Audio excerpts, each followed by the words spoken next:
6 traits that make you silently irresistible after 65 without saying a word. I used to think beauty had an expiration date.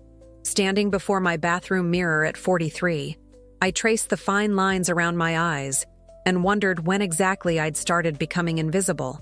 Society had whispered its cruel assumptions into my ears for decades, that a woman's power peaks with her youth, that our relevance diminishes with each passing year. My reflection stared back at me that morning, but something had shifted inside me. Perhaps it was the conversation I'd had with Claire the night before, how people gravitated toward her at the gallery opening despite her being the oldest person there. What made her so captivating wasn't her appearance, but something more profound, an energy that pulled people in effortlessly. You might recognize this feeling too. That moment when you realize much of what you've been taught about attractiveness has been misleading. The frantic chase for external validation, the belief that youth equals power, the exhausting performance of trying to be seen. These messages bombard us daily, creating an anxious pursuit that ultimately leaves us feeling hollow. She had shown me something different, a woman who had stopped performing and started being. Claire hadn't competed for attention. She simply existed in her truth, comfortable in her own skin, and everyone in the room could feel it. That morning in my bathroom, I decided I wanted to understand this silent, ageless magnetism that had nothing to do with appearance and everything to do with presence. The shift didn't happen overnight. For weeks after that gallery opening, I found myself studying the people who naturally drew others toward them. What I discovered was fascinating. Age wasn't the factor that determined someone's magnetic pull. Rather, it was a collection of qualities that anyone could develop, regardless of their stage in life. Robert, my mentor at work, possessed an unshakable inner confidence that never veered into arrogance. When he spoke in meetings, people leaned forward unconsciously, drawn to his quiet authority. He didn't raise his voice or interrupt others. He simply knew his worth without needing to announce it. I began to see how his security in himself created a gravitational field that others responded to instinctively. Have you ever noticed how the loudest person in the room rarely has the most influence? There's something compelling about those who don't desperately seek the spotlight, yet somehow always end up in it. They carry themselves with a certainty that doesn't need constant external reinforcement. They know who they are, and that knowledge radiates outward without effort. I decided to experiment with this quality myself, starting with small adjustments to how I carried myself through the world. I stopped apologizing before sharing my thoughts in meetings. I practiced standing tall when entering rooms instead of trying to make myself smaller. I began declining projects that didn't align with my values instead of saying yes to please others. Each small act of honoring my worth built upon the next, gradually transforming not just how others saw me, but how I saw myself. If you're enjoying this journey of self-discovery, don't forget to like this video and subscribe to the channel for more content that helps you embrace your authentic power. Your support allows us to continue sharing these transformative insights. Less is more became my unexpected mantra. I noticed how my neighbor Ellen, in her 60s, said little but carried immense influence in our community. At neighborhood meetings, while others debated loudly, she would listen intently, absorbing every perspective before offering her thoughts. When she finally spoke, her carefully chosen words commanded attention because they weren't diluted by unnecessary chatter. The power of measured speech revealed itself to me gradually. I began experimenting with comfortable silence, resisting the urge to fill conversational gaps out of anxiety. I practiced pausing before responding to questions, giving myself permission to think instead of reacting. I stopped sharing every detail of my life on social media and noticed how this created a natural curiosity in my interactions with others. Consider how you respond when someone constantly shares every thought and feeling versus someone who reveals themselves gradually. Which person intrigues you more? The mystery of not knowing everything about someone immediately creates a natural pull. We're drawn to discover more. This selective sharing isn't about being secretive, but about valuing what you reveal and to whom. As I embraced this practice of saying less but meaning more, I discovered its profound impact on my relationships. My words carried more weight. People stopped scrolling on their phones when I spoke. Conversations became deeper, more meaningful. By creating space for others to wonder about me, I'd inadvertently created space for them to be more interested in what I had to say when I chose to speak. Self-respect became the foundation of my transformation. I watched Maria, a colleague in her 50s, decline a last-minute project request from our director with such grace that he ended up apologizing for the short notice. She hadn't been rude or confrontational. She had simply honored her boundaries with unwavering conviction, and that command of her own worth was strikingly powerful. This quiet dignity wasn't about being difficult or unavailable. Quite the opposite. It was about recognizing when to say yes and when to say no based on her own values rather than others' expectations. Maria was actually more reliable and respected than colleagues who consistently overcommitted themselves out of fear of disappointing others or appearing uncooperative. What would happen if you began treating your time, energy, and well-being as precious resources? When was the last time you declined something that didn't feel right without offering an elaborate explanation? Self-respect creates a natural boundary that others can sense. It communicates that while you value them, you also value yourself. I began practicing this form of self-respect in small ways, declining invitations that drained rather than energized me, expressing my needs clearly in relationships, and removing myself from situations where I was undervalued. The results were immediate and surprising. Rather than losing connection with others, my relationships deepened. People didn't resent my boundaries. They respected them and, by extension, respected me more. I will never forget watching David, an elderly gentleman at a cafe, completely transform the anxious barista's day through the simple act of presence. While other customers ordered hurriedly, faces buried in their phones, David set his device aside, made direct eye contact, asked her name, and thanked her sincerely. Her entire demeanor shifted under the warmth of his undivided attention. In our constantly distracted world, true presence has become a rare gift. When someone offers you their complete attention, no glancing at notifications, no thinking about what they'll say next while you're speaking, no dividing their focus, it creates an almost magnetic connection. They make you feel like the only person in the room, as if nothing is more important than this moment you're sharing. Do you remember the last time someone gave you their undivided attention? How did it make you feel? Valued? Significant? This quality of being fully present doesn't require grand gestures. It's built in small moments of connection, in the deliberate choice to be here now rather than mentally elsewhere. I began practicing presence daily, putting my phone away during conversations, maintaining eye contact, truly listening to understand rather than waiting for my turn to speak. I noticed how people responded differently. Conversations deepened, connections strengthened, and ironically, by focusing exclusively on the person before me rather than trying to impress them, I became more memorable to them.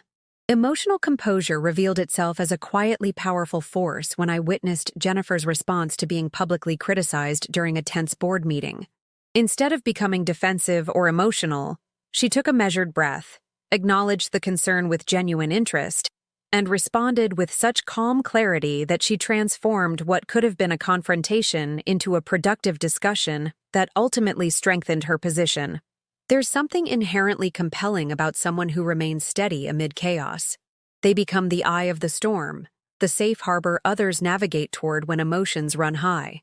This composure isn't about suppressing feelings or being emotionless. It's about processing emotions intelligently rather than being controlled by them, about responding rather than reacting. When was the last time you were completely thrown off center by something someone said or did? What if, instead of immediate reaction, you gave yourself the gift of a measured pause? Emotional composure creates space between stimulus and response. That space is where your power lies. I began cultivating this quality through small daily practices, taking deep breaths before responding to triggering emails, observing my emotions rather than immediately acting on them, and asking myself, will this matter in 5 years? Before allowing something to disturb my peace. Gradually, I noticed that others began bringing their problems to me, trusting my steady perspective, and looking to me for guidance during difficult situations. I've lived many lives in this one lifetime, Sarah told me over coffee, her eyes crinkling with warmth as she recounted adventures and heartbreaks spanning 7 decades. Unlike others who spoke of their past with nostalgia or regret, She carried her experiences like precious gems, each one valued for the wisdom it had given her, each challenge appreciated for the strength it had built. There's an irresistible quality to someone who has embraced every chapter of their story without bitterness. They don't resist the passage of time or grasp desperately at youth. Instead, they move forward with a rich appreciation for everything that has shaped them. Their perspective carries depth that can only come from fully experiencing life's complexities rather than avoiding them. How often do you find yourself resisting rather than embracing the chapter you're currently in? What might change if you viewed each experience, even the painful ones, as adding another layer of depth to who you are becoming? This embracing of your complete journey creates an authenticity that draws others toward you. I began reframing my own relationship with my past, seeing how even my mistakes had ultimately guided me toward greater wisdom. I stopped hiding my age and started appreciating the insights it had given me. I noticed that when I spoke from this place of self-acceptance rather than self-consciousness, people of all ages leaned in, drawn to the authenticity of someone fully inhabiting her truth. If this exploration of magnetic qualities is resonating with you, please take a moment to like this video and subscribe to our channel. Your engagement helps us reach more people with these empowering messages, and we'd love to continue this journey with you. Curiosity about others emerged as a surprisingly magnetic trait as I observed my friend Layla at industry events. While most people networked with obvious agenda, what can this person do for me? Layla approached each conversation with genuine interest in discovering something fascinating about the person before her. The difference in how people responded to her was striking and immediate. When someone shows authentic interest in your thoughts, experiences, and perspectives, not to fill conversational space, but because they're genuinely curious about who you are, it creates an instant connection. Being truly seen is one of our deepest human needs, yet it's increasingly rare in our distracted world. Those who offer this gift of curiosity stand out effortlessly. Think about the last conversation that left you feeling energized rather than drained. Was it with someone who dominated the discussion, or someone who asked thoughtful questions and actually listened to your answers? How did their curiosity about your perspective make you feel? Valued? Interesting? Connected? I began cultivating this quality by approaching conversations with the mindset of an explorer rather than a performer. I prepared thoughtful questions instead of impressive statements. I practiced the art of follow-up questions that showed I was truly listening. The change was remarkable. Not only did people seem more drawn to me, but my own world expanded as I discovered fascinating aspects of people I might otherwise have missed. I noticed how Matthew, despite facing significant challenges at work, consistently maintained an attitude of generosity. He freely shared knowledge with juniors who might one day compete for his position, celebrated others' successes without a hint of envy, and offered genuine support without calculating what he'd receive in return. His abundance mindset created a gravitational pull that drew opportunities and relationships toward him. There's something inherently attractive about someone who operates from a place of plenty rather than scarcity. They don't view others' success as threatening their own. They don't hoard information, connections, or praise. This generosity of spirit creates a positive energy field around them that others can feel immediately. People naturally gravitate toward those who make them feel enriched rather than diminished.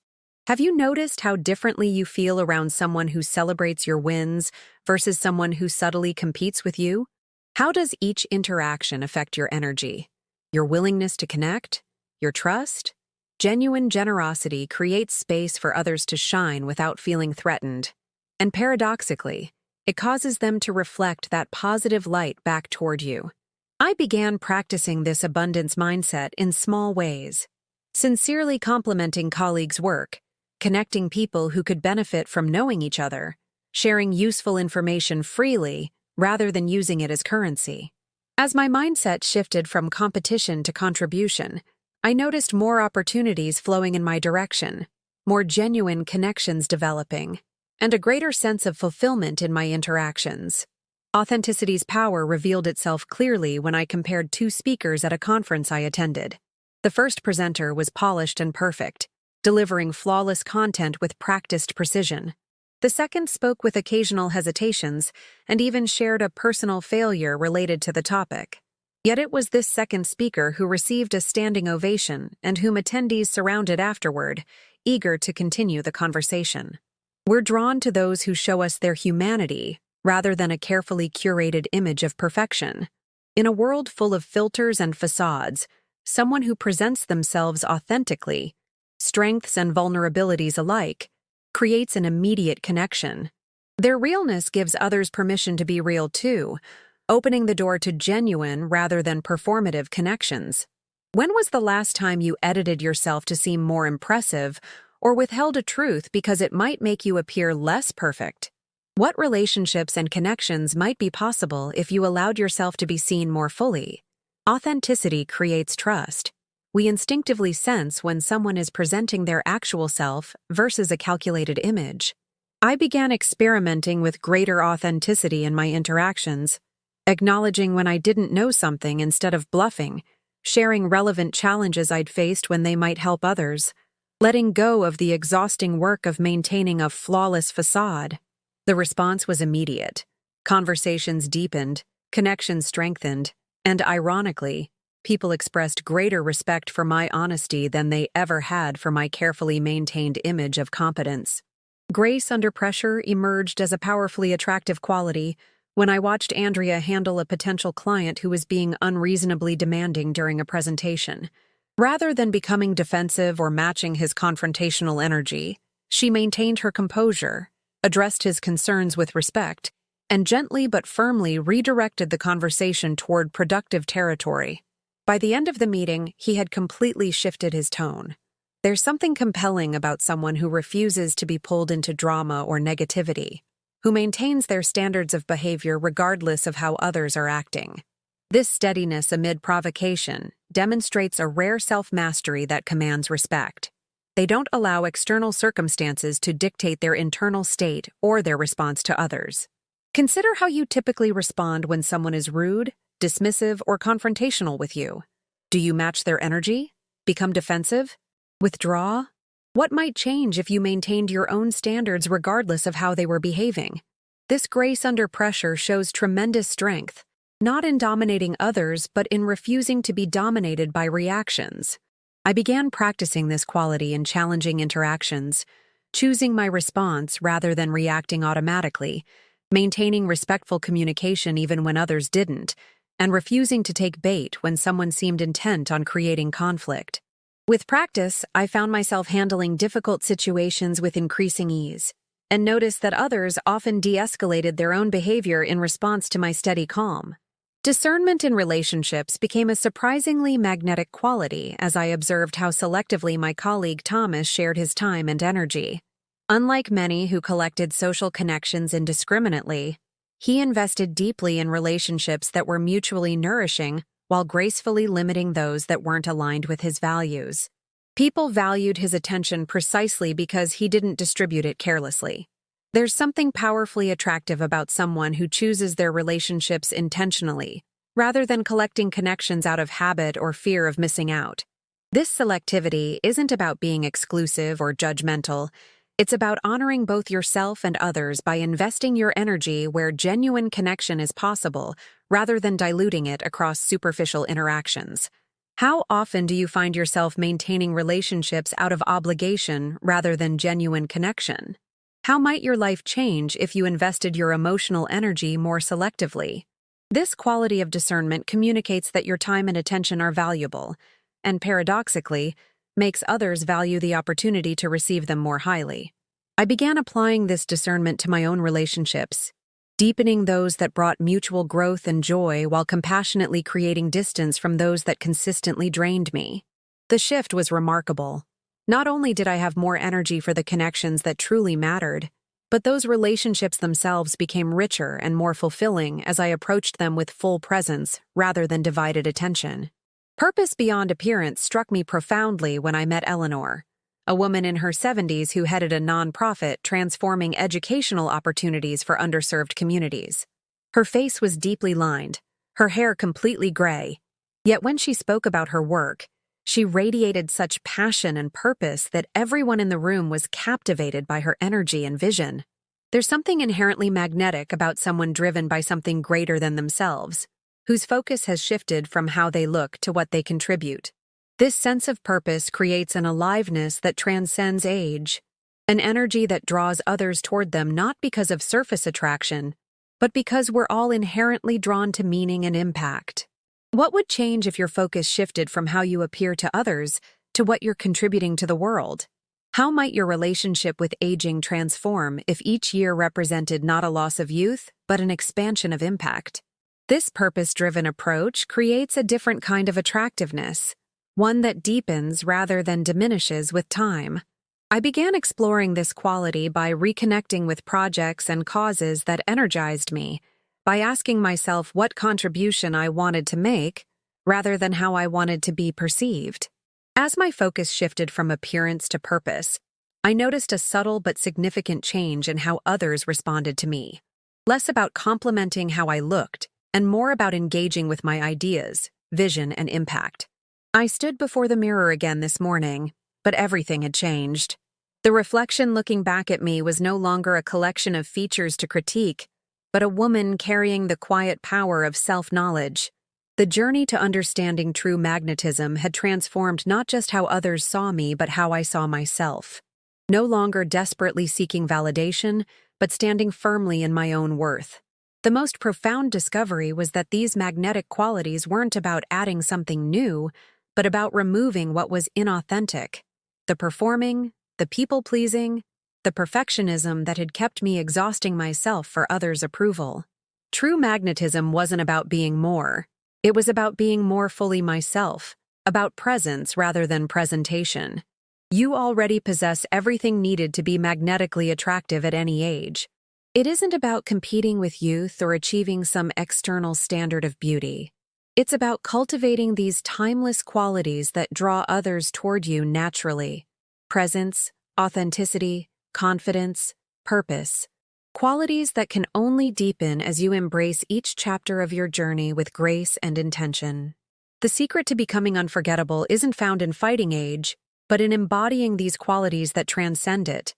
By developing your inner magnetism through self-respect, emotional composure, genuine curiosity, and purposeful living, you create an attraction that doesn't fade with time but grows richer, more nuanced, and more compelling with each passing year. The most irresistible quality I've discovered is simply being completely, unapologetically yourself. If this exploration of timeless magnetism has resonated with you, please take a moment to like, subscribe, and share this video with someone who might benefit from it. Your support helps us continue creating content that reminds us all of the power we carry within, regardless of age or circumstance. Let's keep building this community of people embracing their authentic power.